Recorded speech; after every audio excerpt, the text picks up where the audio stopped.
Magandang araw sa inyong lahat at welcome sa aking channel. Pahulaan ng loyal viewers ng FPJ's Batang Quiapo kung magtatapos na ang serye.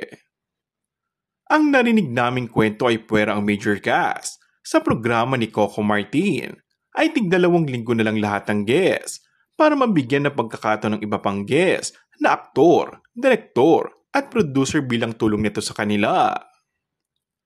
Nabanggit nga niya sa panayam kay OG na maraming humihingi ng tulong sa kanya na mapasama sa Batang Quiapo at para mabigyan lahat ay limitado ng exposures nila, hindi tulad sa FPJs ang probinsyano na inaabot ng taon bago mawala.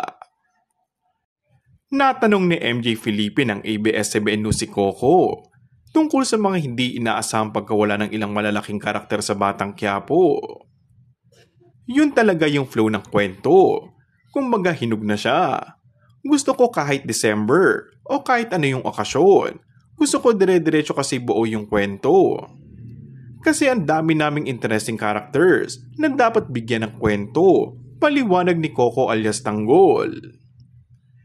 Nasambit din ng aktor na may malaking plano sila para sa susunod na anniversary ng Batang Quiapo sa February 2025. Ibig sabihin noon, maganda yung naibibigay nating kwento sa pagtutulungan ng lahat, sambit ni Coco. Pero syempre, hindi naman ito magagawa ni Coco o ng Team Batang Quiapo kung walang tulong ng ABS-CBN at ibang subsidiaries para sa promo ng programa.